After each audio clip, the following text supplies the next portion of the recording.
Tô vendo algumas pessoas conhecidas, né? Na pessoa do Léo, vou saudar todo mundo, e Luiz também, professor Diego, que bom que você está aqui. Vamos conversar bastante, tá? A partir do convite da professora Fernanda, e é uma coisa que eu tenho pensado bastante, tenho, né, nos fóruns, diferentes fóruns que eu estou inserido, tentado pensar qual é a agenda, né? Para mim, como eu vou tentar mostrar, não está claro qual é, e a gente espera ter algumas respostas muito em breve, né?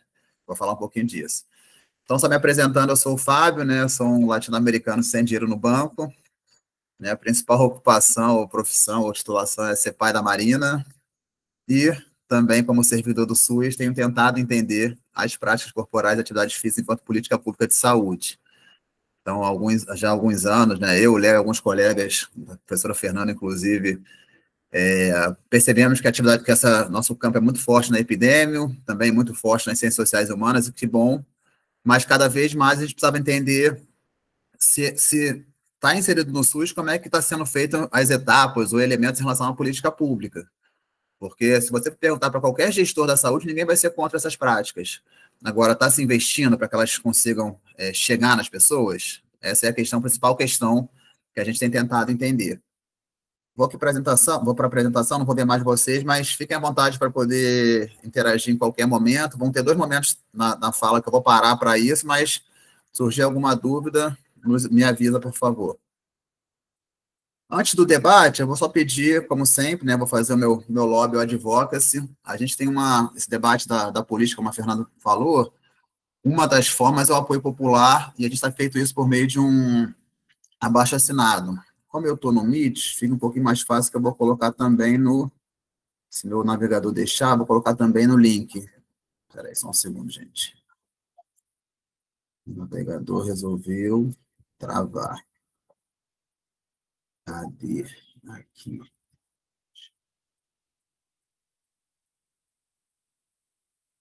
Por que isso é importante? Porque a gente vai ter uma reunião com o Ministério da Saúde na semana que vem, e quanto mais apoio popular, como esse abaixo-assinado chegar, melhor. Peço para vocês assinarem, muitos de vocês provavelmente já viram dada a divulgação lá na página, mas compartilhe também, peçam assinaturas, por favor, tá? Isso vai ser bem importante.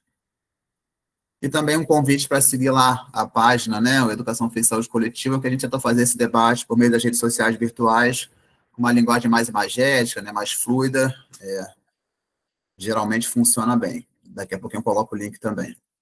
Então, vamos lá. A primeira coisa que eu acho que é muito importante para poder pensar nessa agenda, né, para tentar descobrir qual é a agenda ou propor uma agenda, é combinar as regras do jogo. O que a gente está falando quando fala de prática corporal e atividade física? É um debate quente, é um debate que envolve muitas emoções, tem grupos, coletivos, pessoas que acham que tem que ser só uma coisa, só outra. E eu, particularmente, já há algum tempo, tenho achado que isso é quase uma falsa questão, ou que não é, pelo menos, o principal.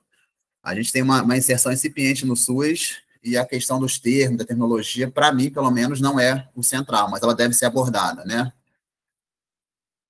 Vou trazer aqui, a gente publicou um artigo recente, eu e o professor Leonardo, discutindo um pouco disso, tá? A gente não tem nenhuma intenção de terminar esse debate, ou de ser o mais verdadeiro, ou mais fiel, né? Seja na perspectiva científica, epistemológica, seja na qual for, mas fazer uma contribuição, tá? Então, pegamos 4 conceitos de atividade física, desde o seminal lá do Kaspersen, em 85, está fazendo 40 anos, há um de 2020, do Joy Ping, do Reino Unido, que é bem interessante, que se propôs a pensar a atividade física de uma forma mais ampla, um bem recente, do ano passado, liderado pelo professor Pedro Alau, e o do nosso guia. Vou destacar alguns elementos, então, vou pegar o primeiro, né, o lá de 85, do Kaspersen, que a gente mais conhece em geral, né, que coloca que tem movimento corporal, ele é produzido por músculos esqueléticos e que cursa com gasto energético acima dos níveis de repouso.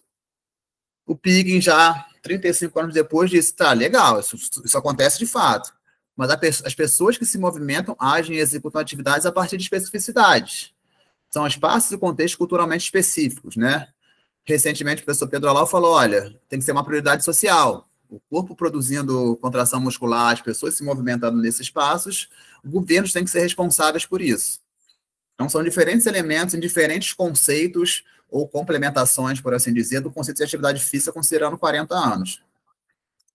E fizemos também isso com as práticas corporais, né? Pegamos 4 referências que julgamos mais relevantes. Nós não tivemos a intenção de esgotar, de fazer uma revisão sistemática para poder ver cada conceito que existiria na literatura. Desde lá de 2006, num artigo da professora Yara Maria de Carvalho, até um último agora do ano passado também, liderado pelo professor Heitor Pasquim. E também coloca elementos, diferentes elementos, né? Como componentes da cultura corporal dos povos, né? Ao movimento são atribuídos valores, sentidos e significados. Mais recentemente, liderado pelo professor Heitor, né? Coloca a questão de superar concepções reducionistas que se limitam ao ato mecânico e físico, passando também pelas vivências lúdicas e de organização cultural. Mas aonde eu quero chegar? Eu, por opção, se vocês pegaram o que a gente escreve, e por algum momento você vai falar sobre atividade física, em algum momento sobre prática corporal, atividade física, já escrevi também só sobre práticas corporais. Quando eu digo só, é o termo, tá?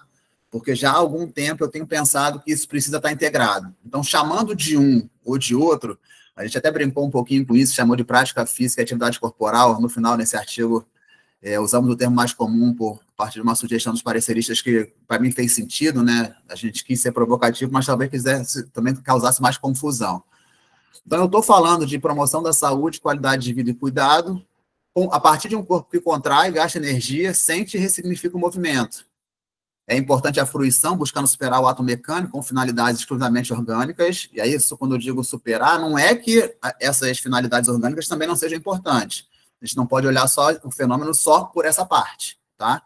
Então, em suma, aqui eu vou usar sempre junto, prática corporal e atividade física, pensando que o movimento corporal humano e a saúde, eles têm diferentes perspectivas e complementares, tá? Então, chame como quiser, mas lembre e defenda uma perspectiva ampliada de saúde que tem que cursar com promoção, cuidado e qualidade de vida.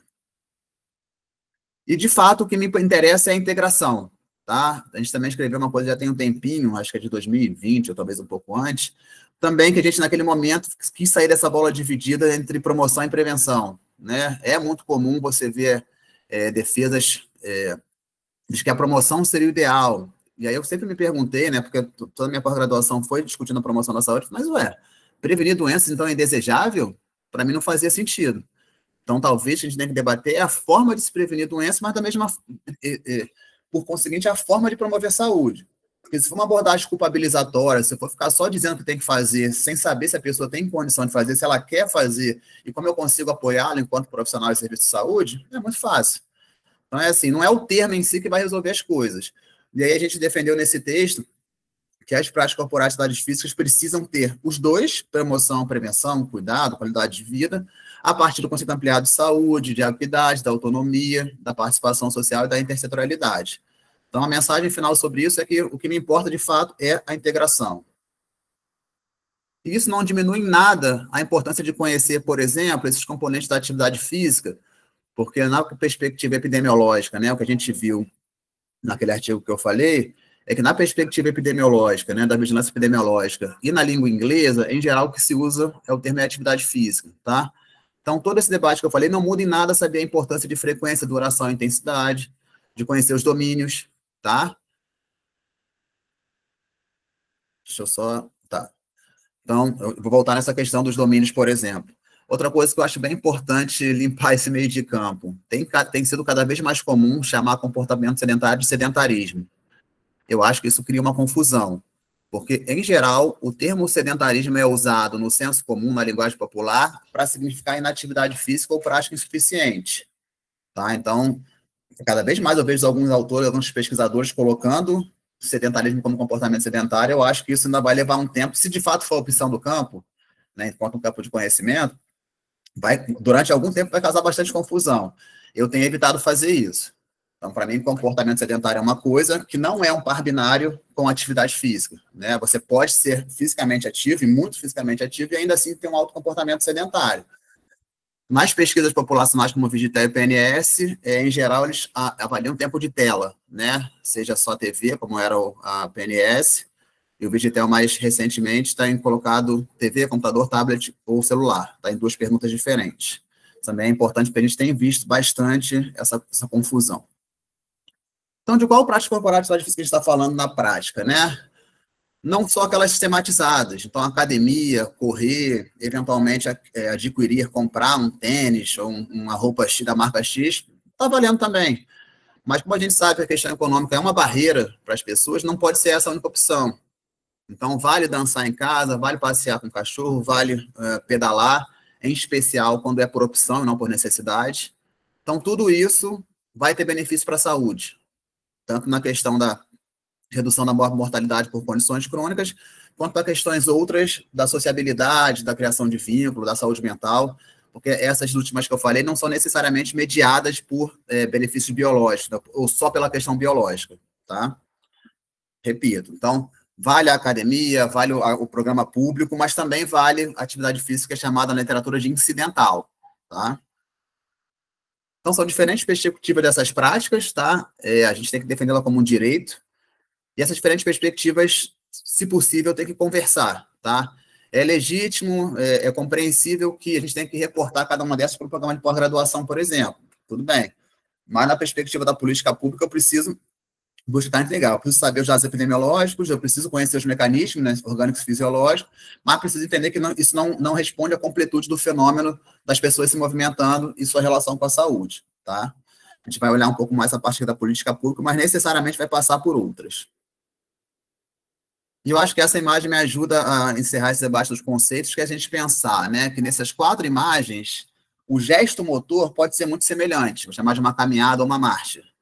Mas vocês concordam comigo que tem sentido e significados bem diferentes? Então, aqui, né, uma imagem num lugar arborizado, são 5 amigas, por assim dizer, né, 5 mulheres, dá para dizer que elas estão ali porque elas querem.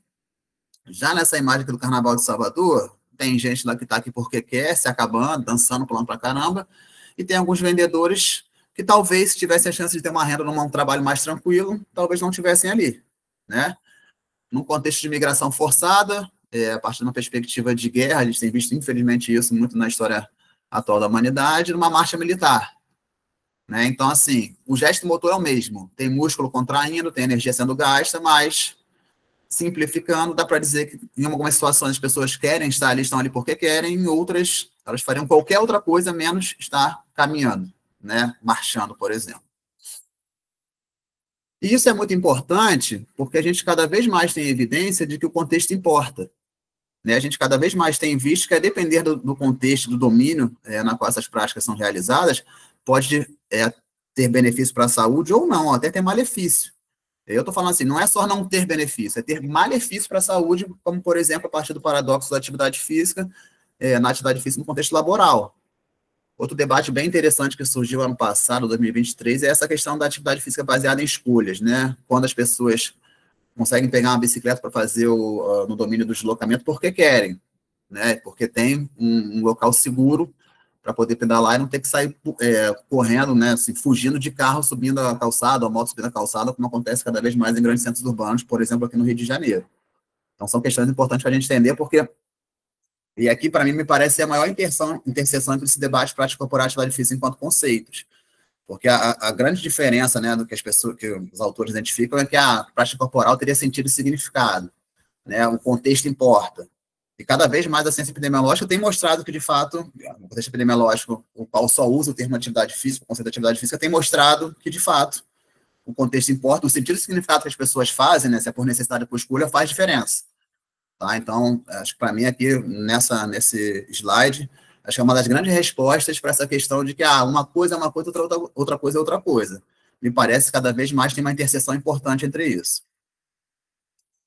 Benefícios, né, então, dessas práticas, em geral, a gente fala muito, ou fala só dessa parte, vou chamar de biológica, né, então, da redução do risco das pessoas adoecerem, né, então, da prevenção, e a melhora do prognóstico, quando as pessoas já adoeceram por condições crônicas, são 2 imagens clássicas, tá? Que bom, eu acho que a gente tem que continuar falando disso sempre, contudo, não pode falar só disso, porque tem diferentes benefícios de outras ordens, né? E a OMS colocou lá no seu Plano Global em 2018, eu gosto de chamar a atenção, a equidade de gênero, por exemplo.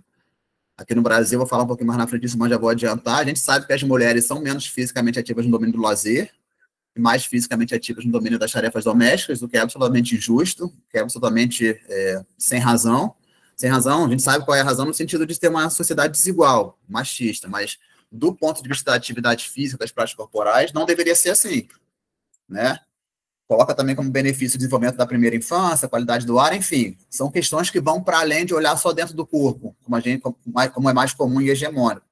Então, vamos continuar olhando para dentro do corpo, vamos continuar vendo o percentual de redução do risco da doença ABO ótimo, ou de morrer por essa doença, né, de mortalidade específica ou por aquela condição, mas vamos lembrar que tem outras coisas envolvidas, tá? Coisas mais amplas. Outra coisa que eu gosto muito, né, que vem no guideline americano, tá? Que ele deixa muito claro, né, fala assim, benefícios para a saúde versus outras razões para ser fisicamente ativo.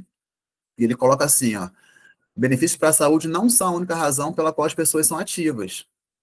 A atividade física, né, porque é o termo que eles usam, dá às pessoas a chance de se divertir, estar com amigos e familiares, aproveitar o ar livre, participar mais facilmente de atividades diárias.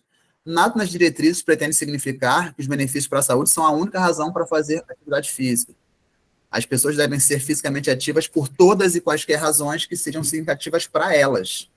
E é um guideline que olhou diversas doenças, diversas condições de saúde. Eu costumo dizer que quem quiser entender um pouquinho sobre essa questão, vai primeiro nesse documento, porque por mais que ele já tenha 7 anos e certamente tenha evidências mais recentes sobre isso, a base que ele faz, a forma que ele foi na literatura e graduou a força de evidência e recomendação é maravilhosa. Então, quem quiser olhar, preciso lembrar como é que eu falo em relação à prevenção do câncer, ou doença cardiometabólica, ou na atividade física na juventude, vem aqui primeiro, porque você vai ter uma base muito boa, e aí certamente vale atualizar a revisão, né, para chegar até 2025, mas aqui você já sabe bastante coisa, tá? Mais um ponto importante nessa parte mais inicial é pensar em campo e núcleo, né? São conceitos da saúde coletiva, mas que querem dizer sobre generalidades e especificidades. O que a educação física tem que fazer, que só a educação física tem que fazer, que é em relação à atividade nuclear, né, que a gente chama, ou o que ela pode fazer e compartilhar com outros profissionais. Vou dar um exemplo aqui, ó, a gente tem um artigo lá do pessoal que estava no Ministério à época da pandemia, eu não coloquei o título aqui, desculpa. Ah, não, está aqui, ó, Programa Academia da Saúde, adaptações nos polos durante a pandemia da Covid-19. Então, 61% dos polos que responderam à pergunta, né, eles faziam orientações sobre como se proteger da Covid. Então, né, a gente está falando de um momento específico, a gente espera não viver isso, né, nunca mais, mas dá para dizer assim, né, que não tem por profissional, mas dá para dizer assim, que tinha colegas de educação física que estavam fazendo uma coisa mais geral, falando como se proteger, provavelmente também ajudando no manejo, né, de alguns, né, de triagem de sintoma respiratório, sintomático respiratório, então isso já seria uma atividade de campo, tá? Para poder dizer, assim, tem coisas que são específicas nossas, não tem que abrir mão, e tem coisas que a gente pode fazer com outros profissionais, tá? Dúvidas, pessoal? Alguma interação até aqui? Deixa eu voltar para ver vocês.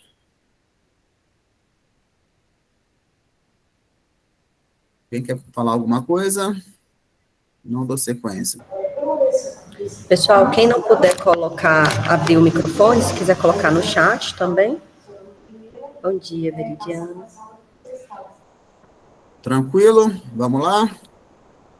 Galera, queria contar com a participação de vocês, tá? Fica melhor se a gente for conversando.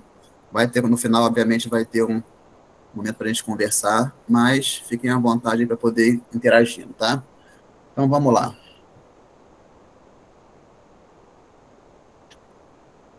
Trouxe alguns marcos do conhecimento para poder mostrar que, assim, esse debate, né, a gente vai focar agora no debate no SUS, mas esse debate da atividade física, né, mais uma vez por ser o termo usado nessa publicação, não é de agora, isso tem 70 anos, tá?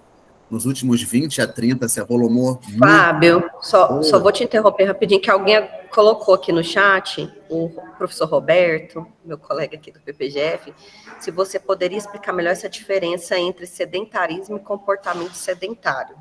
Tá, obrigado, professor Roberto. Obrigado pela sua presença e pergunta. Sedentarismo, né, talvez não, foi um conceito que foi usado na linguagem científica anos atrás, tá? A gente, na perspectiva epidemiológica, passou a usar ou prática insuficiente ou inatividade física. Isso também é uma questão que eu queria entender, porque a PNS gradua de uma forma, o Vegetel gradua de outra, gradua assim, denomina, né? Então é mais uma coisa para eventualmente criar confusão. Mas hoje, na linguagem popular, se você for ver qualquer tipo de reportagem na mídia, né, na grande mídia, ele vai usar sedentarismo como quem é fisicamente inativo, tá? Já o comportamento sedentário se caracteriza por ficar sentado durante o tempo de vigília, né, sentado ou deitado durante longos tempos. Então, o não dá para fazer uma espécie de par binário de oposição entre comportamento sedentário e atividade física. Já o sedentarismo dá. Ou você é sedentário ou você é inativo fisicamente. Já o comportamento sedentário, você pode ter comportamento sedentário, eu posso trabalhar 8 horas, como é a minha característica, por exemplo, sentado, e ser fisicamente ativo, fazer mais de 150 minutos por semana na intensidade moderada. Tá? Tipo, me responde aí, Roberto, se eu conseguir te responder. E o que tem acontecido é que tem pesquisadores, tem profissionais da saúde, usando sedentarismo como sinônimo de comportamento sedentário. Se isso for adotado, né, ao longo do tempo e passar a ser, né, uma verdade, uma máxima, durante algum tempo, até chegar nesse estágio, vai dar muita confusão, porque a linguagem popular vai dizer uma coisa e a linguagem científica vai dizer outra, como está acontecendo atualmente, na minha opinião.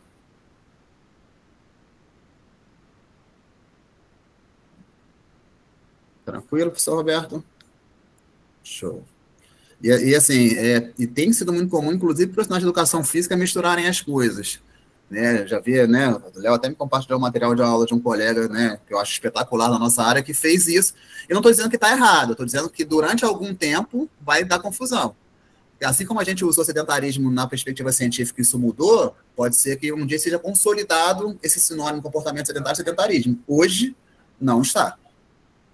Então, durante algum tempo vai dar uma confusãozinha aí e a gente vai acompanhando. Deixa eu voltar aqui.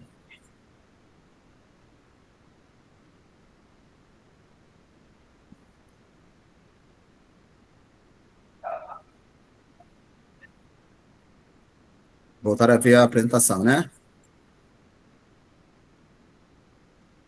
Então, são alguns marcos de conhecimento para dizer que esse debate não é de agora, tá? Não é dos últimos 10, 20 anos.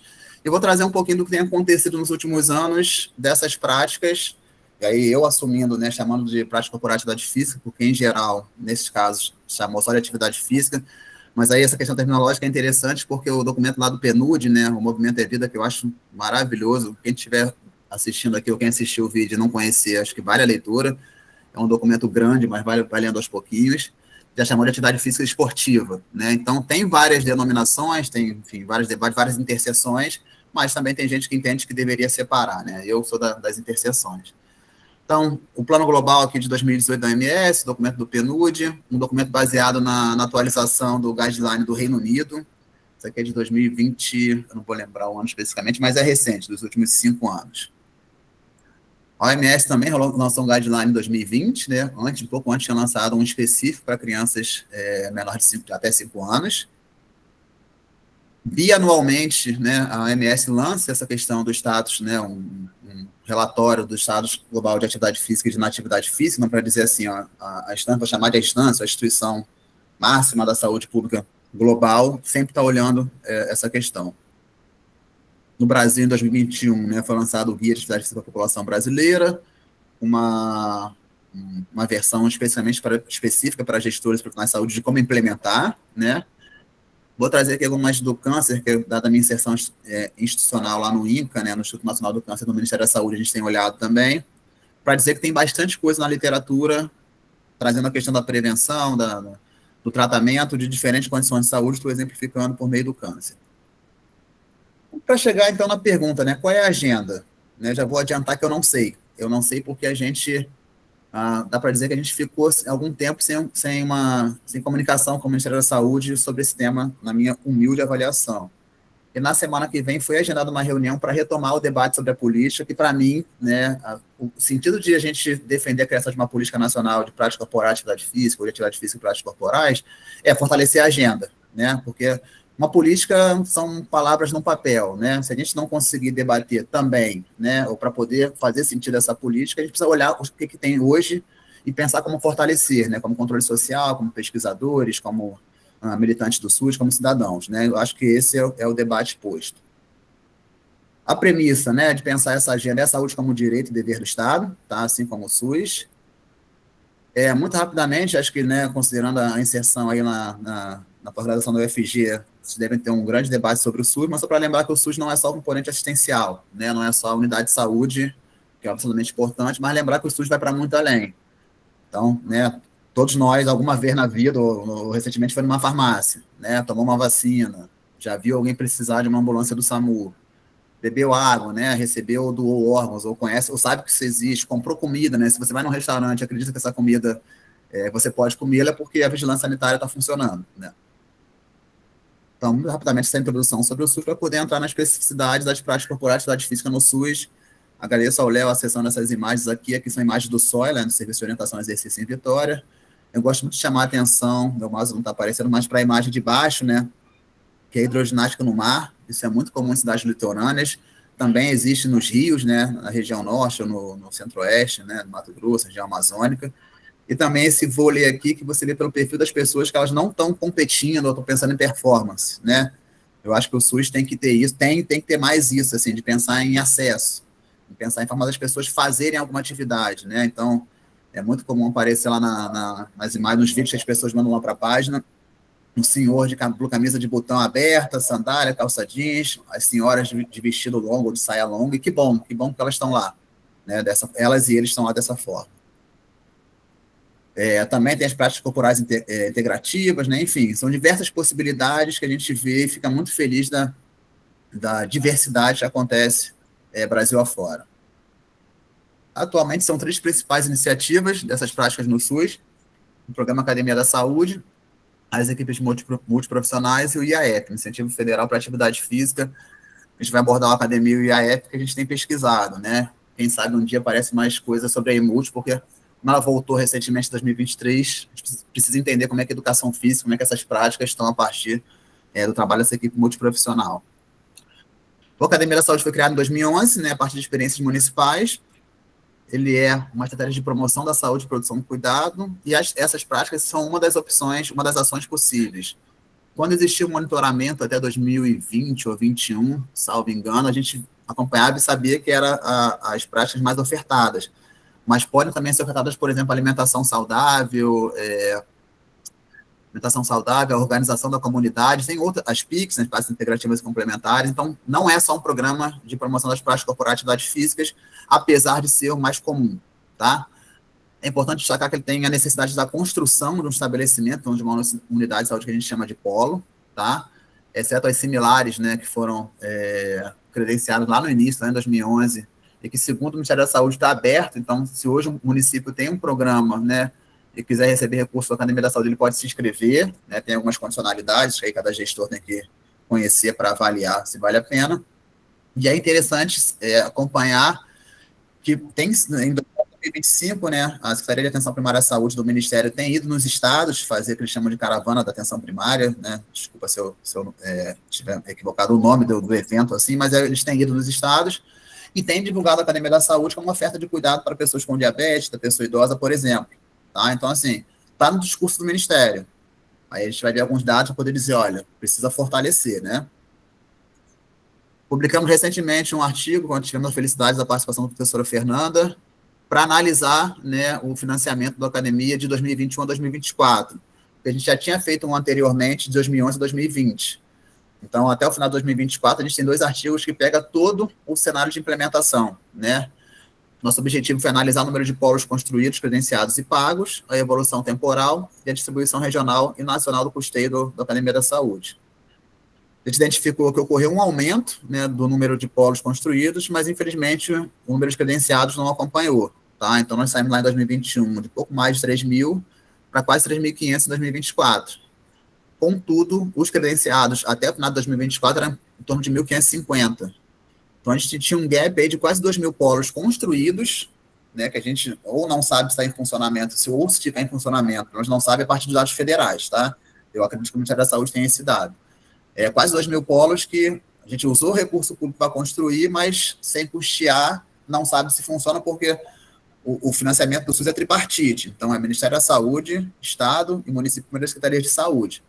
Mas, para um município, sem receber recurso federal, pode ser inviável fazer essa unidade de saúde, esse polo da Academia da Saúde funcionar. A notícia boa em relação à Academia da Saúde, nessa imagem aqui, é que dos polos que estão credenciados para receber, então que estão aptos para receber recursos, a maior parte deles, em geral, acima de 80%, exceto no período da pandemia, né, 2022, um dos anos da pandemia, sempre ficou no Brasil acima de 85%. Então, quem está credenciado faz a sua parte e recebe o recurso. Tá? Só que quando a gente viu o valor total anual, ficou em torno de 50 milhões, a gente acha que é pouco, tá? Em especial, vou mostrar para vocês que tem meta de credenciamento do Polo da Academia da Saúde, tanto no Plano Nacional de Saúde quanto no PPA do Governo Federal, e a meta são 3 mil polos. O financiamento até 2027, isso, tá? Então, tem mais 2 anos para poder alcançar. E esse orçamento necessário seria de 100 milhões, aliás, mais de 100 milhões, se não me engano, 112, salvo engano. Isso com o valor de custeio por polo congelado desde 2011, valor de R$ 3 mil, né? Então, a gente conhece um pouquinho da inflação, fizemos alguns cálculos, né, por meio da uma ferramenta que tem lá no Banco Central, para poder ficar no 0 a 0 em relação à inflação. Hoje o financiamento da academia tinha que ser mais de 5 mil reais. Tá? Então, tem uma questão financeira que a gente precisa debater e fortalecer enquanto controle social, enquanto militância, enquanto advocacy, para contribuir para que o Ministério da Saúde consiga fazer esse debate, por exemplo, com o Congresso Nacional.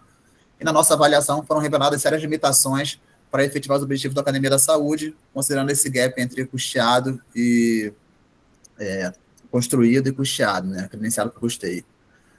Um pouco depois, né, a gente foi até 2024, agora em abril de 2025, final de abril, mais 366 polos foram custeados. Então, é uma sinalização bem positiva. Contudo, lembrando que o gap era de quase 2 mil, né, ainda tem um número importante a ser custeado, a ser credenciado, né? Então, só que para mim, né, acho que foi muito importante, uma sinalização positiva tem que ser comemorada, mas vale a nossa, vou chamar de pressão, ou de conversa, apoio, para que cada vez mais polos sejam credenciados. Uma questão preocupante, né, foi observar que na PELOA, né, no projeto de lei orçamentária para o ano que vem, o recurso vai reduzir. Para 2025 foi um pouco mais de 62 milhões, e a previsão para 2026 é de 59,2, uma pequena redução. Então, né, assim, a gente precisa aumentar, precisa credenciar, e em tese o valor vai diminuir. Tem que torcer para que isso não se confirme na LOA, né, que haja algum debate, que esse valor, no mínimo, fique o mesmo valor de 2025. Mas é necessário expandir, como eu mostrei para vocês, tá? Em relação ao IAF, né, também desde que foi criado a gente tem pesquisado, tem tentado entender um pouquinho da proposta, foi uma proposta inovadora, disruptiva, mas que também, ao longo do tempo, aí, né, acho que já sendo engenheiro de obra pronta, a gente está analisando a posteriori, então fica, né, pessoas que desenharam o programa talvez não tivessem como prever esse tipo de coisa, tá? Foi criado em 2022, ele tem 2 objetivos, que é implementar ações de atividade física na atenção primária à saúde, por meio da contratação de profissionais de educação física na saúde, né, aquisição de materiais de consumo, qualificação de ambientes, e o segundo objetivo é melhorar o cuidado das pessoas com doenças crônicas. Dá para dizer que o IAF, né, como foi desenhado, ele funciona, né, ou funciona, como um programa de provimento para profissional de educação física. Ele tem um recurso específico para isso, inclusive aumentando o valor a partir da carga horária do PF. Então, quanto maior a carga horária do PF, maior o valor, tá? A gente analisou o primeiro ano de implementação, não vou falar isso aqui agora, porque vocês vão ver que vou falar isso aqui numa coisa mais geral, mas no primeiro ano de implementação teve um dado interessante, porque o que aconteceu, né? Ele foi criado chegando perto da eleição, então teve um período curto de solicitação dos municípios, inicialmente uma semana, depois aumentou um pouquinho, ficou em torno de 10 dias, isso no segundo semestre do ano. Então, não é fácil para um gestor municipal incluir no planejamento o programa que é criado no segundo semestre, né? E não é, assim, não há crítica por ter sido no segundo semestre, porque a janela de oportunidade é assim, né? Um gestor, o Ministério da Saúde, à época, tem um recurso, quero criar um programa de atividade física. A área técnica fala assim, vamos desenhar alguma coisa, é isso aqui. Só que, na realidade dos municípios, não é tão fácil assim conseguir parar tudo, ainda mais na realidade de municípios de pequeno porte, né, que tem menos capacidade de estrutura organizacional, parar e conseguir planejar para conseguir pensar um programa, né, vou implementar e como é que eu vou fazer isso ao longo do ano, quanto eu vou ter que pegar no meu recurso, para além do que vem do Ministério da Saúde, para financiar. Então, foram mais de 20 mil unidades de saúde que solicitaram o recurso, né, o recurso é finito, e foram credenciadas em torno de 8 mil, né, 8.212, 8.214, logo no início do programa, lá em 2022. E para poder escolher, foram criados critérios de priorização, né, que tinham uma questão demográfica, né, tinha uma questão sanitária em relação à internação por condição sensível à atenção primária. Os municípios foram categorizados por porte para poder ser comparados entre eles, né, então, acho que de forma correta, você não pode comparar uma capital, né, que tem um volume de recursos com um município de 20 mil habitantes. Enfim, foi criado um critério de priorização, foi distribuído assim, Só que o que a gente viu a partir da análise do primeiro ano é que os municípios menos prioritários, a partir dos critérios que foram criados, foram os que mais receberam recursos. Tiveram mais unidades de saúde recebendo recurso. Então, o que a gente identificou? Se você pensa critério de equidade, se você já sabe que alguns municípios são mais vulneráveis, né, de forma sanitária, tinha a questão também do, só para poder contextualizar, do Bolsa Família, tá, do programa de transferência de renda, então, mostrando que naquele município tem uma vulnerabilidade social maior. Então, a partir daí, eu dei prioridade para esses municípios. Legal. Só que o IAF não pensou no mecanismo de dar um financiamento diferenciado, por exemplo, para esses municípios. Então, já era de se esperar, né, isso falando a posteriori, tá? Como hipótese que confirmou nessa pesquisa, que esses municípios teriam mais dificuldade para implementar esse programa. E isso se confirmou. Porque os municípios do quartil mais prioritário, então os mais vulneráveis, foram que proporcionalmente tiveram menos unidades de saúde recebendo recursos. Eu acho que essa nossa pesquisa foi feliz no sentido de pensar a equidade e a complexidade da equidade. A equidade tem que ser pensada durante o início, meio e fim de uma iniciativa. Aqui no IAF é pensado durante o início e repito, eu não faço uma crítica porque isso não é simples de se prever, tá? Em especial um programa de atividade física que era uma inovação. Mas hoje, a gente sabendo disso, eu acho que vale a pena pensar em como, não só em programa de atividade física, em qualquer programa do SUS, lembrar que se eu estabeleço a priori que alguns municípios são mais vulneráveis, e acompanho e confirmo que eles tiveram mais dificuldade para implementar, eu tenho que pensar em um mecanismo de compensação, talvez um recurso diferenciado.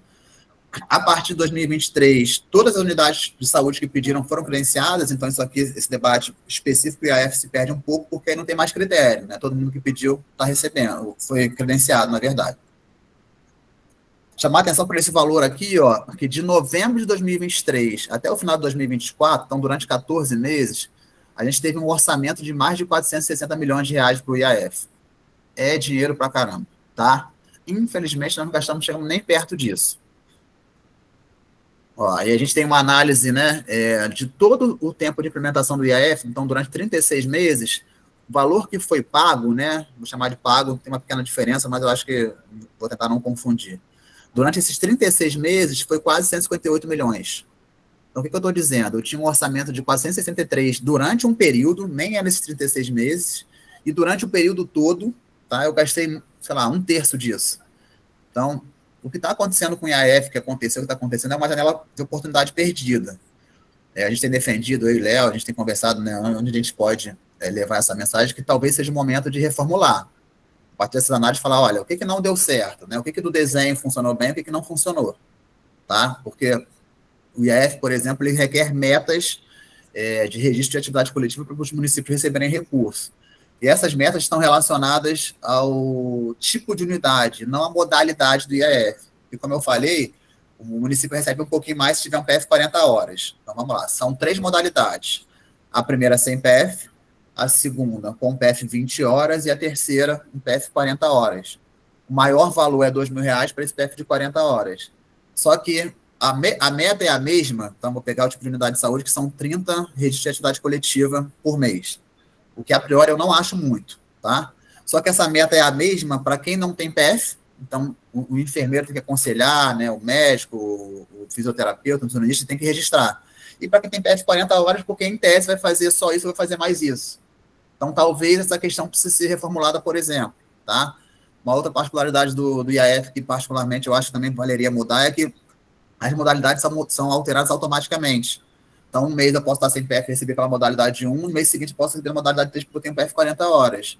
Eu acho que isso tira um pouco da previsibilidade do planejamento do gestor.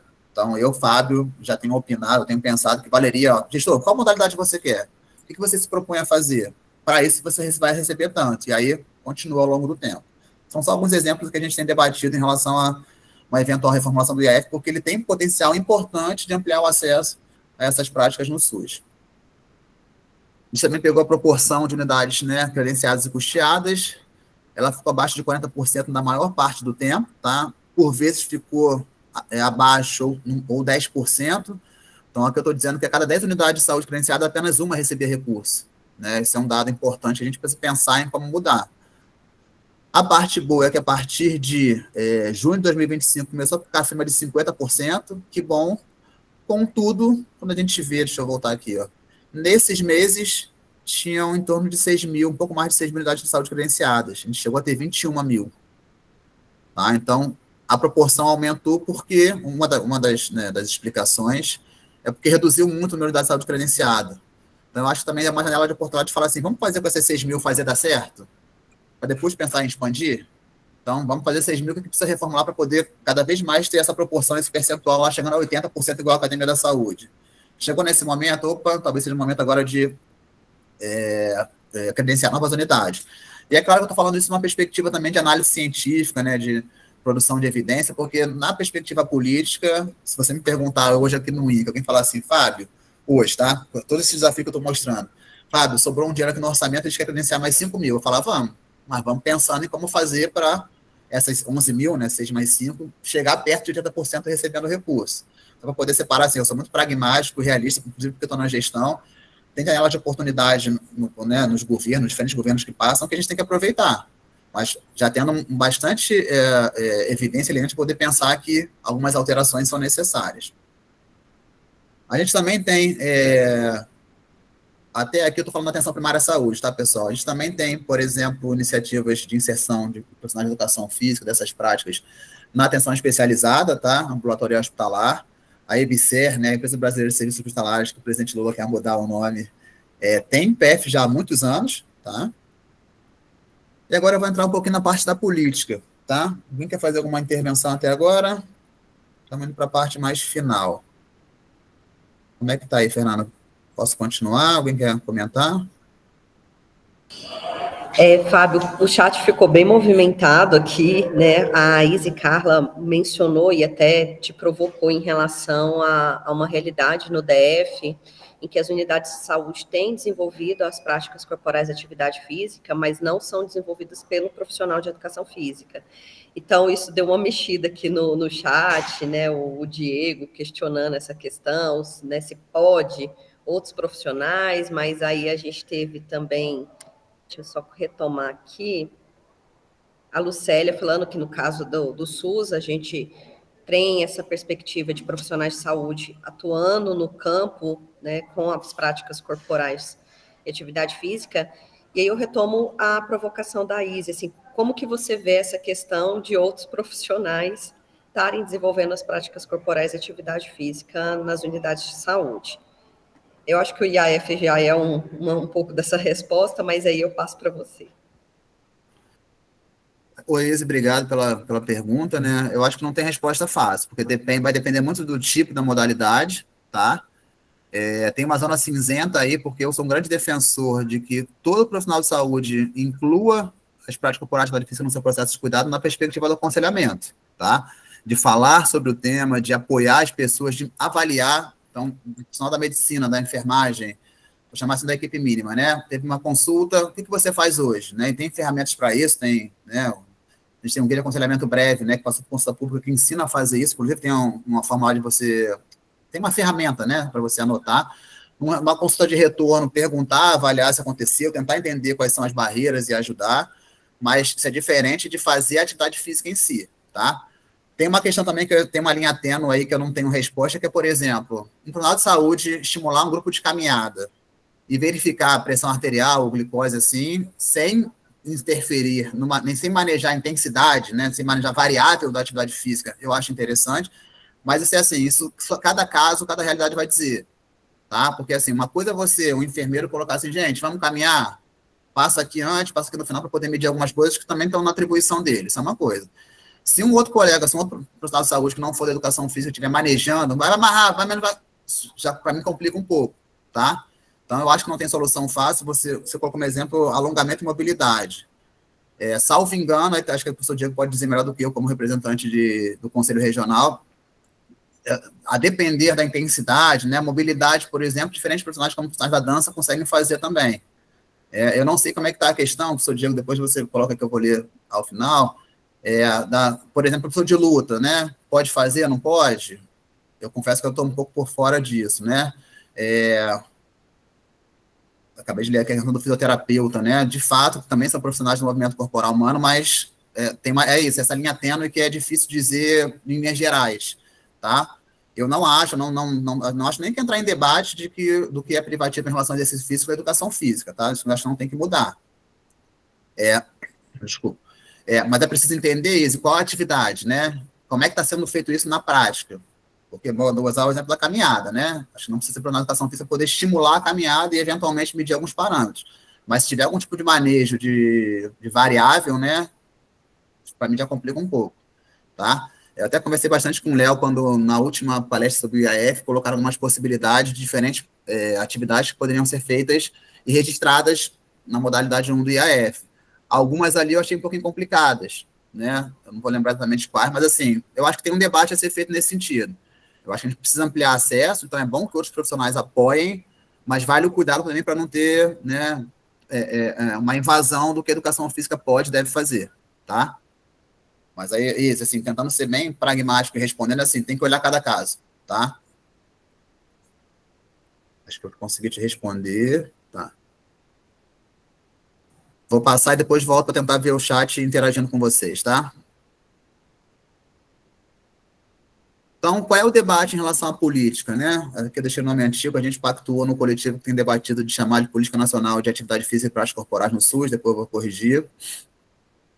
Essa ideia começou, né, essa ideia do professor Leonardo, né, vou chamar o pai da criança, nesse debate que a gente fez quando mudou o governo, né, quando mudou a gestão governamental agora nesse último ciclo, a gente acompanhando todo esse debate da transição, né, a gente viu uma colega, né, professora, vou chamar de professora, mas é uma colega que está no MDS, que é a Gisele Bortolini, uma gestora da nutrição, ela fez um post falando assim, qual é a agenda do campo da alimentação e nutrição para 2023 2026? Aí eu falei, Léo, qual é a nossa agenda? Né? Então, ela fez uma proposta, uma delas era um debate sobre a política nacional. Logo em seguida, a gente ficou sabendo, na mesma época, né, que a Sociedade Brasileira de Atividade Física e Saúde, a SBAFES, num curso da SBAFES, né, uma colega que estava no Ministério da Saúde anteriormente disse que tinha uma proposta de uma política nacional de atividade física, que chegou a ser debatida no âmbito tripartite do SUS, mas não foi à frente. E foi interessante que, né, pelo menos com as pessoas que eu conversei, ninguém sabia dessa proposta. Então, talvez tenha faltado esse apoio popular para a gente conseguir ganhar força, o que a gente tem tentado fazer atualmente, né, com diferentes instituições, debatendo algumas diferenças de visão sobre o fenômeno, né, sobre a questão do termo, mas eu particularmente gosto muito de saudar a importância da gente estar junto, conversando, mesmo havendo divergências. Acho que a gente ganha força com isso, né? Então, tem pensado, como eu falei para vocês, nessas práticas de política pública de saúde, dando, por exemplo, o planejamento, a oferta e a participação, a inserção da educação física no SUS, os recursos federais, uma iniciativa bem interessante que foi o Brasil Participativo, que a gente conseguiu, por meio de voto, né, no site do governo federal, conseguir colocar essas práticas no PPA, né, no Plano Plurianual, que é um instrumento de gestão de médio e longo prazo do governo federal. Então, a gente, né, fez uma proposta, começou a divulgá-la pela página, mandou para todo mundo, o CONFEF compartilhou, as CBCE, BAFES, enfim. Conseguimos ficar entre as 20 mais votadas e foi para o governo federal analisar e colocar a meta de credenciamento dos polos da Academia da Saúde no PPA. A gente tem arcabouço normativo para mostrar a importância dessas práticas, tá? Tanto na lei orgânica do SUS, que incluiu a atividade física como determinante condicionante da saúde, quanto uma mais recente, um decreto recente do governo atual, né, de 2023, colocando essas práticas em suas múltiplas manifestações como direito social e dever do Estado. A gente tem um histórico no Brasil de 35 anos, né, inicialmente com o SOI lá em Vitória, desde 1990, que é o mesmo ano da Lei 8080. Obviamente que o SUS não era o que é hoje do ponto de vista de organização há 35 anos atrás, mas dá para dizer que numa capital, o sistema de saúde numa capital, durante a criação do SUS, já tinha um programa. Depois disso, bastante coisa aconteceu. Vou destacar aqui o Guia Brasileiro de 2021, né, o IAF, a EMULT, mas tem diversos outros programas como o PSE, que ainda funciona, o né, extinto NASF, agora EMULT. Lembrar da Política Nacional de Promoção da Saúde, né, da primeira versão em 2006 e agora em 2014, ela foi atualizada, a versão atual já tem 11 anos, e deixar muito claro que esse debate da política específica não diminui em nada a importância da Política Nacional de Promoção da Saúde, tá? Assim como existe uma política guarda-chuva, uma política específica para alimentação e nutrição e para as práticas integrativas e complementares, é isso que a gente defende também para as práticas corporais e atividades físicas. Rapidamente, fazer o dever de casa que traz antes do SUS, né, em relação à perspectiva econômica. Vale a pena investir nessas práticas, porque se eu diminuir a prevalência de atividade física insuficiente no lazer, eu vou reduzir por ano, em relação ao gasto federal na atenção oncológica, mais de 20 milhões de reais. Se eu colocar mais condições de saúde, isso tem na literatura, esse valor aumenta exponencialmente. Então, estou dizendo assim, assegurar o direito às pessoas se movimentarem vai trazer saúde, qualidade de vida, cuidado e economia de recursos para o SUS. A gente entende, né, eu tenho cada vez pensado um pouquinho mais sobre isso, mas mantive aqui ser um movimento favorável, né, 1 ou 2 anos atrás eu seria mais assertivo em relação a isso, porque, por exemplo, o IAF está lá na portaria de cofinanciamento federal da atenção primária, tá? Então, essa portaria que extinguiu o Previne Brasil, o IAF está lá. Isso é importante. Repito, portaria é palavra no papel, mas isso nos ajuda a ganhar força, a debater, a como sentar com o gestor do Ministério da Saúde ou do Estado do município e falar, olha, tem arcabouço normativo, a Academia da Saúde tem meta, o IAF está lá no financiamento, então vamos pensar juntos em como fortalecê-los. Essa política, né, ela tem o potencial de enfrentar iniquidades, porque a gente sabe que no Brasil as mulheres, as pessoas negras, os idosos, as pessoas com deficiência são menos fisicamente ativas, e se eu olhar, né, no lazer, né, se eu olhar para a lente da interseccionalidade, ainda mais. Então, uma mulher negra idosa é muito menos fisicamente ativa do que um homem branco jovem, tá? E a gente sabe também que os programas públicos no Brasil, não só do SUS, né, mas inclusive os do SUS, as mulheres são mais frequentes. Então, eu posso, baseado no que a gente sabe de hoje na literatura, nas pesquisas populacionais, mais programa do SUS funcionando, mais eu consigo inverter essa injustiça aqui, essa iniquidade. Tá? Eu consigo deixar mais equilibrada em balança.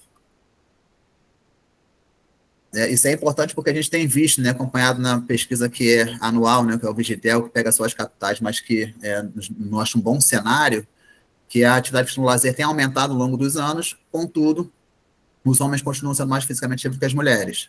Já na prática insuficiente, se inverte, as mulheres são menos fisicamente ativas. Isso é injusto, isso é desnecessário, isso é evitável, a gente precisa pensar nisso, para poder pensar em política pública, ampliar acesso e ver cada vez mais mulheres sendo fisicamente ativas, mais uma vez, tornando mais equânime esse tipo aqui de gráfico.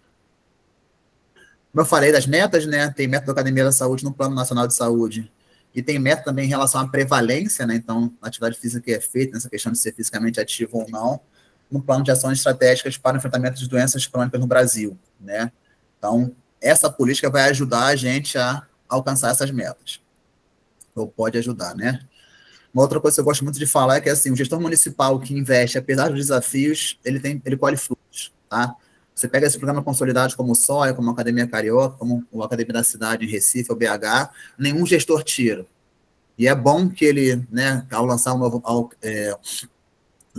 polo, que ele apareça, né, o prefeito da área de saúde, que seja, né, tenha bastante gente lá, porque os grupos dessas práticas, em geral, né, formam grupos consolidados, né, acompanham o profissional, acompanham a unidade de saúde e trazem benefícios para quem investe nisso, né? Então, eu não gosto muito dessa ideia de gestor malvado, gestor que não prioriza essas práticas, porque são muitas prioridades, né? Eu gosto de falar assim, o bicho está sempre pegando, mas eu acho que é nosso papel também de falar, olha, vale a pena investir, você vai colher frutos, né? Na próxima eleição, se você fizer programas fortes dessas práticas, esse pessoal vai te defender, tá? E não tem problema nenhum pensar também na relação da política pública com a política partidária, tá? Faz parte do jogo.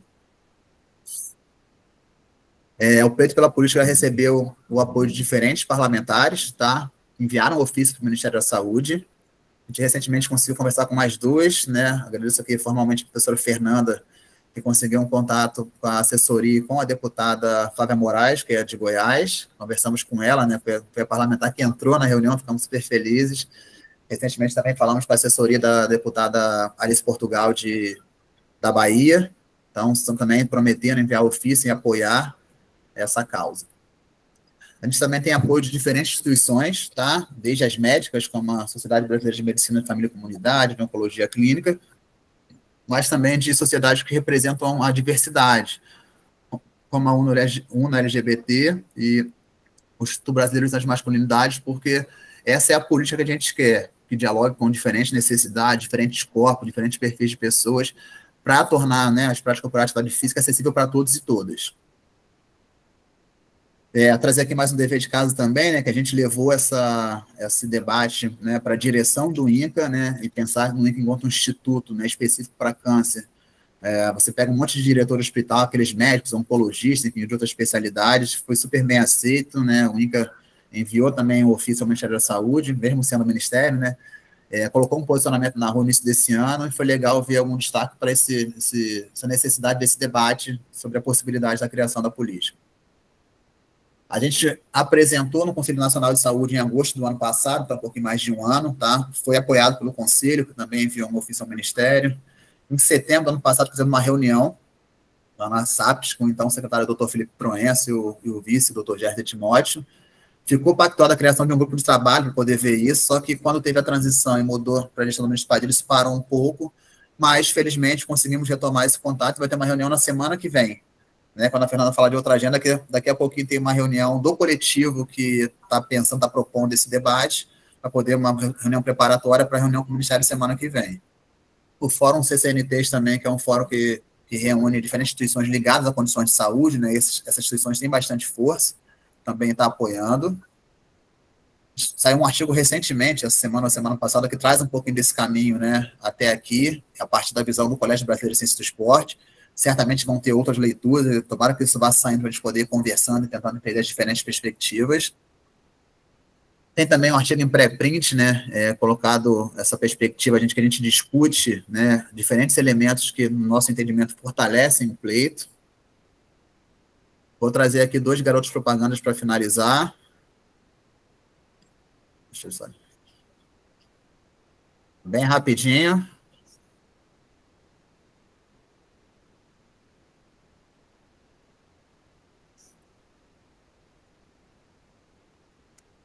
Deixa eu parar aqui para não levar muito tempo, para a gente poder conversar um pouco. Mas não interessa se você gosta ou não gosta do Lula, se gosta ou não gosta de quem quer que seja do político.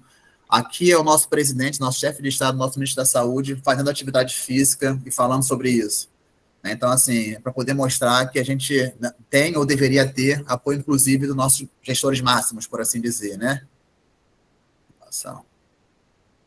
Vou mandar um link também para poder tiver a oportunidade de participar de 2 podcasts recentemente, um mais específico do SUS e um mais geral, para poder abordar esses temas. Daqui a pouquinho eu boto o link aí para vocês, se quiserem ouvir. Assim como também eu vou botar o mesmo link do Linktree, que tem todos esses artigos que a gente debateu aqui, que eu apresentei, tá? Para quem quiser conhecer. Finalizando, então, coloco essa mensagem aqui, que é um pouquinho antiga, né? Já tem 4 anos, mas eu acho que é super atual, que é defender o SUS, é defender a vida, a democracia e o Brasil. E é isso, pessoal. Vamos conversar. Fábio, obrigada. Sim, foi muito rico.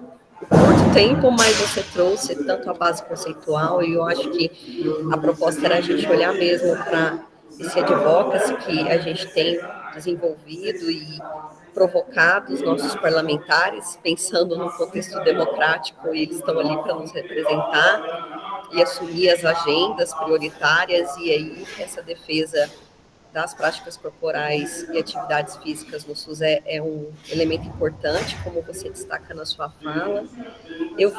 Tiveram muitas contribuições aqui no chat, não sei se você prefere que eu leia, se você quer passar o olho. Teve algumas dúvidas, a Veridiana trouxe uma questão mais específica de Goiânia, que eu acredito que você não teria condições de responder, então eu já respondi aqui no chat sobre o IAF em Goiânia, como que ele está, né? E abrir o espaço, então, as pessoas se inscrever, querem fazer, né, contribuições, podem fazer perguntas. Diego, por favor. Olá, minha gente, boa tarde. Todos me escutam? Bom dia. Sim, professor. Primeiro de tudo, eu quero agradecer a oportunidade, né? Eu vi a postagem do professor Fábio e fiz lá uma indagação, ele sugeriu que eu estava de fato querendo participar. Eu acho que é uma pauta muito importante a gente discutir essa agenda. Tua fala é muito feliz, Fábio, em trazer essas intersecções, né? A necessidade de ter isso. Acho que falar de atividade física, falar de prática corporal, associado uma coisa a outra, é o que a gente precisa para desenvolver, para crescer. No final, a gente vê o que é que vai ficar, e o importante é que a gente tenha um povo mais ativo e ativo naquilo que se quer fazer. A gente vem tendo alguns ganhos muito importantes, a gente teve uma mudança não, mas o último documento da OMS falou muito, né, em todo o movimento contra, e logo depois a gente já veio com alguns autores do Observatório Global de Atividade Física, mostrando que nem todo movimento conta, a gente tem que questionar que movimento é esse que está sendo feito, isso é fundamental. E quero agradecer também aos comentários, a participação aqui online, que me despertou alguns questionamentos, e aí eu quis me permitir fazer essa fala aqui, porque quando você colocou lá, né, assim, eu entendi agora o porquê do tema estar sendo iniciado por prática corporal e abordado dessa forma. É uma disciplina que tem esse tema, então total respeito a isso. Acho que é fundamental que as discussões aconteçam, mas uma preocupação que me fica é porque quando você vai estudar, por exemplo, você trouxe alguns dados com relação à base do conceito, por exemplo, de prática corporal, e quando você vai buscar alguns outros autores que falam sobre prática corporal, a gente abre espaço para algumas possibilidades que elas podem ser benéficas, mas que podem também me trazer algumas preocupações, tá? Por exemplo, quando a gente fala de prática corporal, a gente vai muito além do movimento humano. A gente está falando de outras dinâmicas que podem estar envolvidas que não estão necessariamente relacionadas diretamente à saúde, está relacionado a fatores culturais. E você me questionou, por exemplo, eu me apresento aqui, eu sou diretor.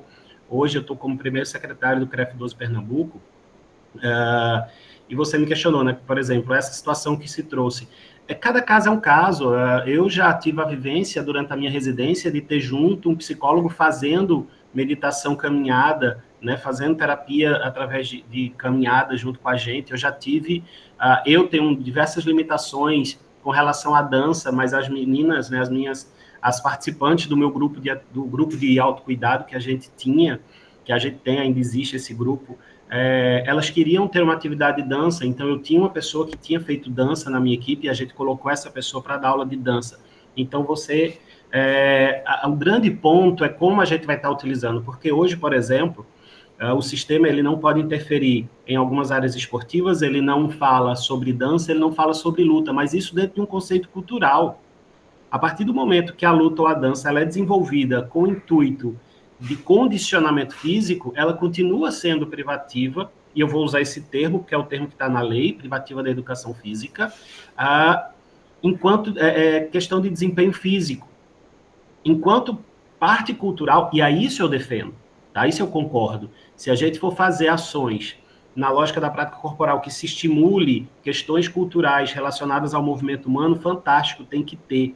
Mas a gente também não pode tirar o olho do que a gente encontra em outros setores, né? Que são pessoas com baixa formação acadêmica, isso não desvaloriza o conhecimento, mas que quando a gente atrela a uma lógica de saúde, a gente tem que ter muito cuidado, porque, por exemplo, eu também sou praticante de arte marcial, sou faixa preta de karatê, e eu respeito demais o conhecimento do meu professor, e ele está acima de muitos outros professores que têm uma formação acadêmica muito maior com relação ao conhecimento do karatê, mas ele muitas vezes me procura para saber o que fazer, por exemplo, com um paciente que está em depressão, que está com ansiedade, pode ter um câncer, uma pressão arterial elevada, um diabetes.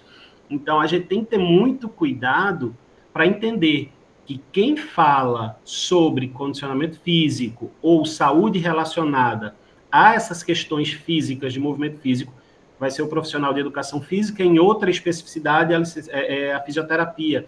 Essas são as profissões da área da saúde.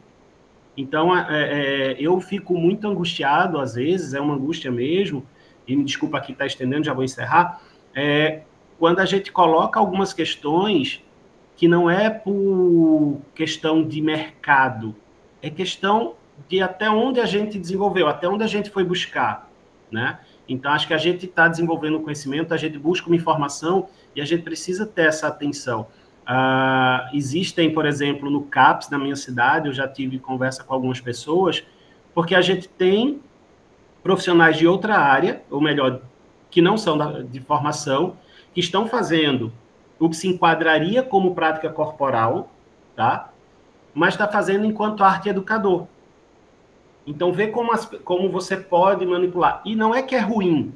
Para mim, pessoalmente, eu encerro aqui, ruim é quando a gente entra no que é a especificidade do outro. E se a gente está falando de cuidado por meio do exercício físico especificamente, acho que a gente precisa continuar com esse olhar. Mas o teu olhar com relação à prática corporal e atividade física, enquanto essa interseção de um puxando o outro, eu acho, de fato, bem interessante. Obrigado aí pelo espaço de todo mundo. Eu que agradeço, professor Diego. Acho que eu também só esclarecer, quando eu falo de prática corporal, né, juntando, é sempre ligado ao movimento corporal humano, tá? E concordo com o Diego que, assim, é isso. Inclusive, a atividade física não consegue delimitar totalmente, porque eu fico pensando muito assim, prática integrativa complementar, uma prática corporal integrativa, né? Ela, por vezes, pode ser interpretada também como uma atividade física. Algumas, talvez, não.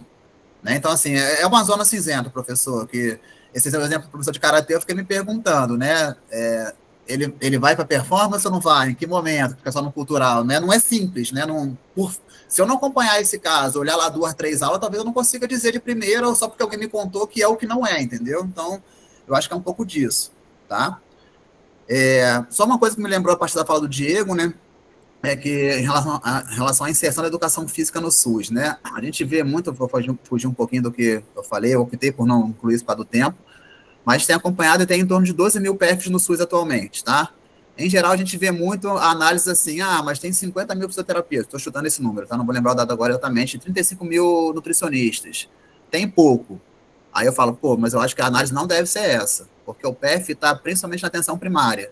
Quando a gente pegou ano passado e comparou a atenção primária com a atenção primária, PF e nutricionista estava quase igual, fisioterapeuta um pouco mais. Aí se você me perguntar assim, mas Fábio, né, aí, qual é a minha lógica, né? Eu não acho que tem que ter um PF numa unidade de terapia intensiva. Né? Aí não é um por um, mas um físico nutricionista vai ter que ter, tá? Então eu acho que a comparação é muito mais atenção primária com a atenção primária. Mas uma outra perspectiva que eu apresento, que a gente até escreveu agora, eu levo a professora Débora, é que assim, a gente se tem 12 mil e são 50 mil unidades na atenção primária, dá para dizer que tem pouco. Então, assim, eu não quero ter um por um, porque a educação física, né, essas práticas, necessariamente são intersetoriais.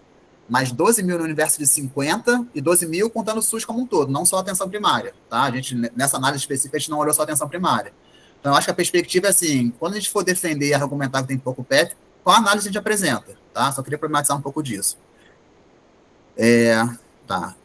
Professora Carol Martins, desculpa, assim, você é a esposa do Rafael?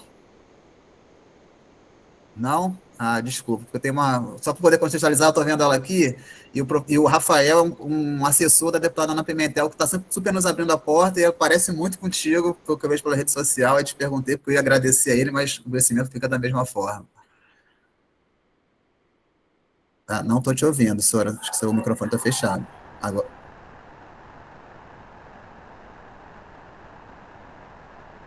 Não, está sem som. Enquanto isso, eu volto aqui para o chat para ver. O Fernando falou do campo. E quem quiser falar também, podem se manifestar com a mãozinha aí. A gente ainda tem um tempinho, né, dentro da nossa programação para fazer as contribuições, as reflexões. E agradecer o Diego aí também. Estou vendo aqui o comentário da Rízia, né? Rízia Rocha também, que conheço lá pela rede social, é a famosa agenda ganha-ganha, né? A gente usou bastante esse argumento durante um tempo, não falei isso, mas assim, eu não consigo ver como ser contra um debate sobre a agenda para fortalecer, né? Porque é claro que custa dinheiro, então o Ministério da Saúde tem um recurso finito, vai ter que tirar de algum lugar, mas assim, é uma agenda que qualquer gestor, se colocar na rua, na rede social, que está investindo em prática corporal atividade física, né? Ou em geral, como é mais comum atividade física, que é o mais, né, mais conhecido, cara, ninguém, assim, toda vez que o Lula coloca alguma coisa de atividade física, explode o número de curtidas e comentários. Todo mundo se amarra, não tem como ser diferente. Então, né, ver o Lula volta e meia fazendo isso, e o Padilha, nosso ministro, hoje, né, aliás, ontem, até baixei mais um para atualizar esse slide. Então, assim, a gente tem que investir nisso, tá? E tem que investir nisso a partir do SUS também. Se alguém disser para mim, pô, Fábio, mas eu posso querendo fazer, o que faça? Eu não estou dizendo que tem que ser só o Ministério da Saúde, né? Tem que ser intersetorial, mas eu acho que dá para o Ministério da Saúde avançar bastante, porque se em algum momento teve um orçamento de quase 160 milhões, vou pegar um ano só, né? Porque o orçamento, geralmente, orçamento de financiamento, é prudente olhar em cada ano. Teve um orçamento de quase 400, tá? Que era 393. Cara, esse dinheiro foi para algum lugar. Né? Recurso público é assim, se você não gasta, o Ministério da Saúde, né, se esse programa específico não gastou, alguém gastou. E eu não quero 360, isso é muito. Se me der 100 milhões por ano, já está muito bom. Para o IAF, especificamente nesse caso. Se me der um orçamento de 150, 170, juntando IAF e academia, a gente vai dobrar o que foi gasto. Né? É muita coisa. E, eventualmente, daqui a 5, 6 anos, eu quero muito mais. Mas agora... a gestão tem que ser um pouco disso, né? Eu tenho que planejar, né?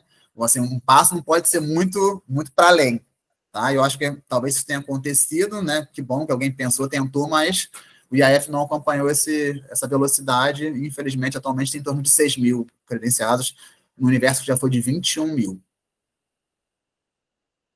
Estou voltando aqui no chat.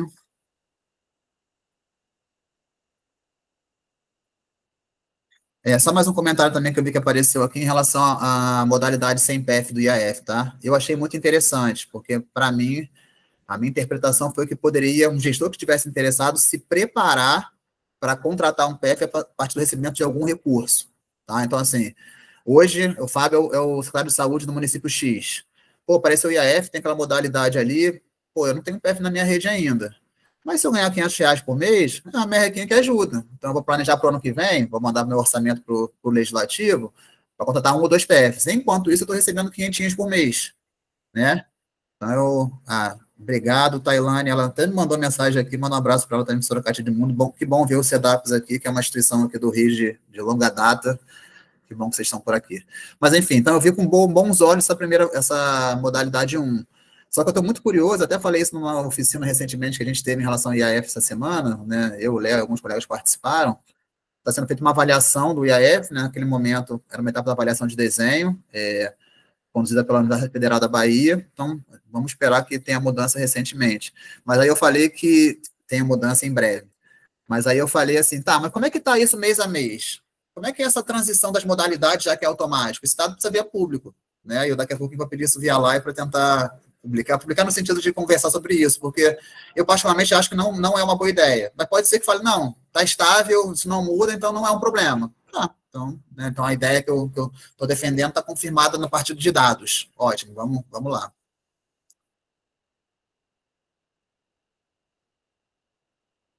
Carol, é isso, né? Necessariamente, para pensar em política pública nesse caso, tem que pensar em política partidária e conversar com parlamentares. Eu defendo, né, que essa agenda tem que ser pluripartidária, então tem que haver na direita, na esquerda, em cima e embaixo, mas certamente não quero vê-la entrar nessa polarização que tem atualmente. Então, eu não buscaria um parlamentar da extrema-direita, pode ser gente aqui que goste, tá? Perspectiva política, eu tenho minha visão política, mas aqui a gente está falando de política pública. Tá? Mas eu não queria ver essa pauta no meio desse debate, nessa guerra, entendeu? Então, acho que é prudente achar alguém de centro, achar alguém de direita. A extrema-direita eu acho mais complicado porque não precisa negar isso para ninguém, está todo mundo vendo que a agenda né, uma oposição fazer uma oposição muito ferrenha, e eu não quero ver nossa agenda nisso, né? Pode vir, né, nesse sentido. Mais alguém gostaria de falar? Colocar contribuições no chat.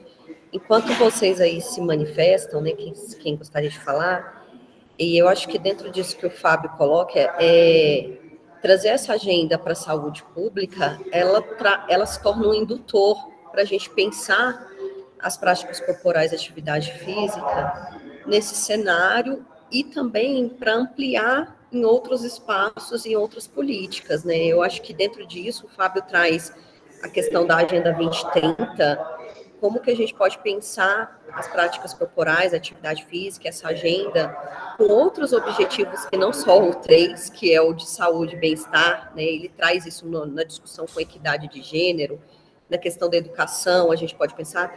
Acho que um outro ponto que tem sido levantado é pensar também como que essa agenda ela precisa ser pensada numa lógica das mudanças climáticas, nesse calor extremo, como isso impacta a gente poder desenvolver o incentivo e promoção das práticas corporais e atividade física nesse cenário das emergências climáticas, emergências em saúde, que a OMS também tem trazido isso como uma preocupação. E eu acho que um ponto importante é pensar que isso numa lógica de direito. E aí é o direito de ocupar os espaços, o direito, né, de corpos diversos também terem acesso. E aí a equidade vem nessa perspectiva, então o Fábio traz esse recorte, né? Então, acho que é só agradecer imensamente, viu, Fábio, a sua fala e esse olhar muito ampliado de pensar as interseccionalidades, a perspectiva de equidade e esses desafios que estão postos, né? A poluição do ar, a questão das águas, como que a gente utiliza poder ter esse espaço de uma hidroginástica no mar, num cenário de mudanças climáticas, dos nossos rios, né, muito sofrendo com secas. A gente teve alguns cenários nos últimos anos de uma seca do Rio Amazonas, assim, muito ferrenha, e como que a gente olha para essa agenda das práticas corporais nesse cenário. O professor Roberto agradecendo, né? Obrigada pela sua presença aí, professor Roberto. E o Leonardo, em que medida uma política específica pode fortalecer a formação de profissionais da saúde e o desenvolvimento de pesquisa sobre as práticas corporais de atividade física, especialmente na área da educação física. Obrigado, Fernanda, pelo comentário, Léo, pela pergunta. Deixa eu só comentar, dialogar com a fala da Fernanda, porque assim que você começou a falar, me veio logo na cabeça a questão das mudanças climáticas, né, que é uma agenda que o professor Rodrigo Reis, por exemplo, tem debatido, Débora Salvo também. Eu só tomo cuidado eu olho muito sobre essas práticas no SUS, tá? Achei importante. O universo é bem maior, tá? da prática corporal, da atividade física, do movimento corporal humano. Eu olho o SUS e eu sei que eu estou olhando uma parte, talvez uma pequena parte, ou não tão pequena assim, desse fenômeno, tá? E por isso que eu tomo algum cuidado para também não ficar, acabar não passar a ideia meio ufanista de que a prática corporal, atividade física no SUS vai resolver tudo, uma espécie de uma coisa salvacionista, tá? Mas concordo muito com a Fernanda, assim, sabendo situar bem essa parte o todo, né? Então, dialogando com isso, pensar, por exemplo, na possibilidade dessa agenda de contribuir para a mitigação das mudanças climáticas por meio do transporte ativo, por exemplo, cada vez mais por opção, né, com um espaço seguro na cidade, as pessoas pedalarem, enfim, também é importante. E cada vez mais esse debate está presente na nossa área, né? E cada vez mais tem uma coisa muito interessante que eu tenho acompanhado, que a priori defende-se, né? Não, quanto mais transporte ativo, quanto menos veículo automotor, melhor para as mudanças climáticas, mas ao mesmo tempo tem que olhar a pegada de carbono desses grandes eventos esportivos. Então, fazer uma Olimpíada, fazer uma Copa do Mundo de clubes e tal, isso precisa ser. E o debate tem ido para esse lado também. Então, eu achei bem interessante que é um lugar de um olhar crítico que não vai olhar só porque é para a parte boa, né? Para as possibilidades de parte boa, tá? Léo, como uma política específica, eu já acho que aí, em relação à formação e desenvolvimento, eu acho que vai ser uma coisa mais distal para a política, tá, Léo? Eu penso mais a política fortalecendo as iniciativas existentes, principalmente, por exemplo, IAF e academia, né? Eu acho que também sou um pouco pragmático nisso. A gente pode apontar nessa política a necessidade de mais pesquisa da formação, mas também é isso, sim. Esse pragmatismo não achar que a política vai dar conta de tudo, porque aí, no final talvez não dê conta de nada.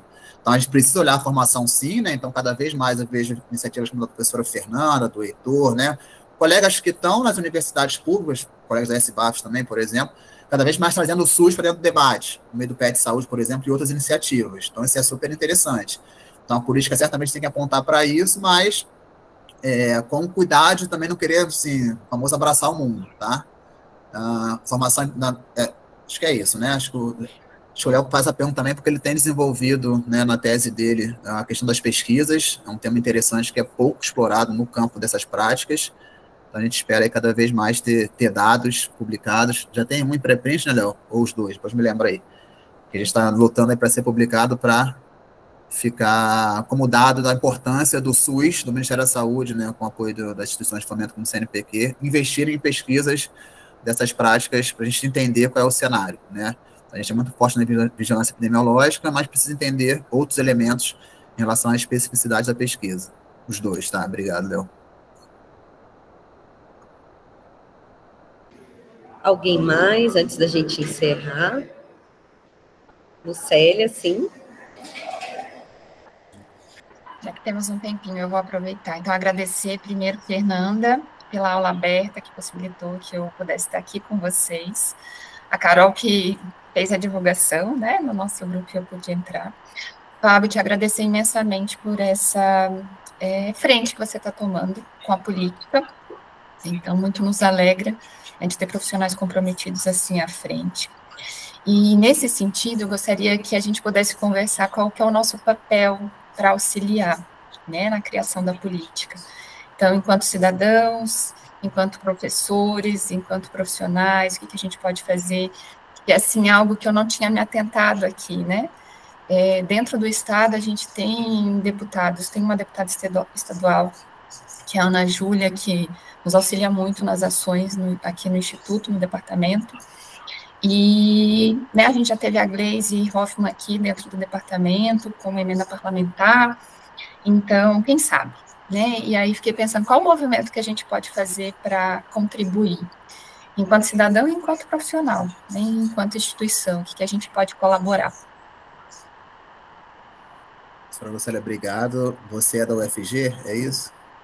Eu sou da UFPR, estou em Curitiba. UFPR, legal.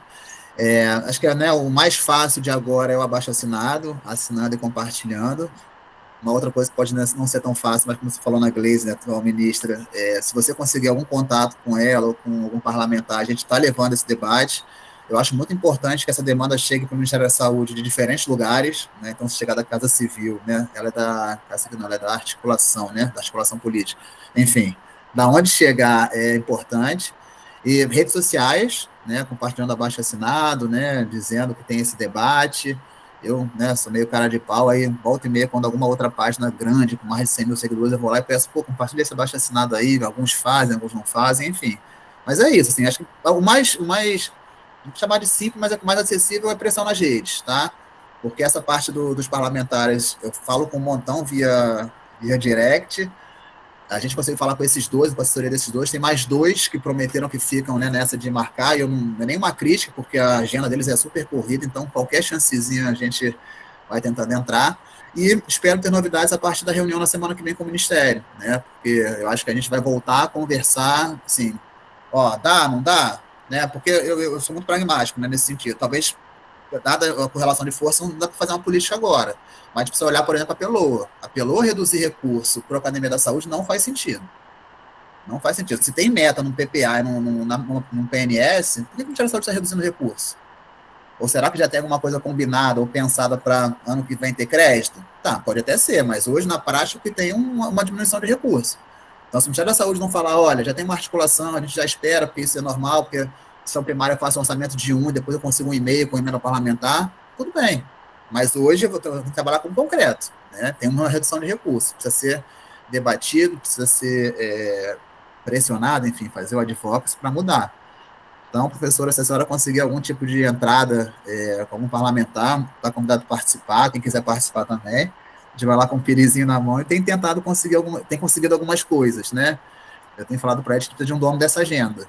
Mandar o ofício é super importante, mas eu preciso que, quando for Brasília agora na Brascam no final do ano, eu vou atrás de todos os parlamentares para ver se alguém consegue dar a mãozinha e ir lá no ministro conversar. É o que a gente tem tentado fazer e vamos torcer para dar certo. Fábio, para respeitar o nosso tempo e a agenda que você dispôs, eu vou deixar aberto para você se despedir e novamente reforçar o agradecimento. Fiquei muito feliz quando você aceitou, né, participar dessa aula aqui na disciplina do Programa de Pós-Graduação de Educação Física da UFG. E aí, enquanto você faz a sua fala final para a gente encerrar, quem puder abrir a câmera para a gente fazer uma fotinha, porque, como diz o Fábio, a gente tem que pôr nas redes também, mostrar que a gente está articulando com a universidade, com os acadêmicos, que o mestrado, a grande parte da turma está envolvida com pesquisas nesse contexto. Então, passo para você e já peço para abrir as câmeras. Quem puder, claro.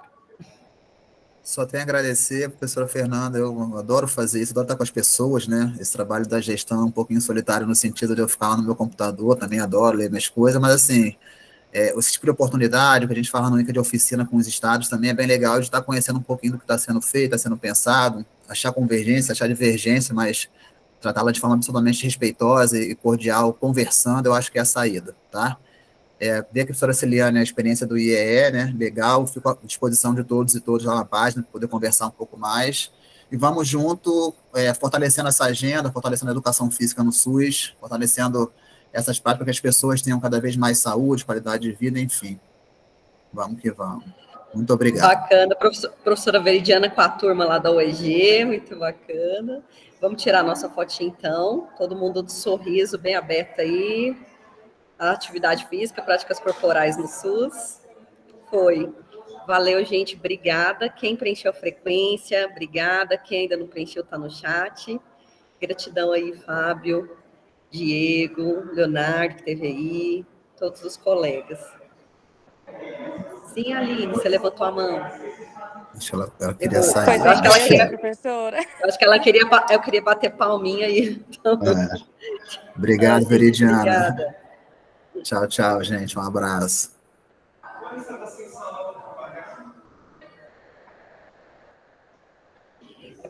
É porque a minha sala é lá na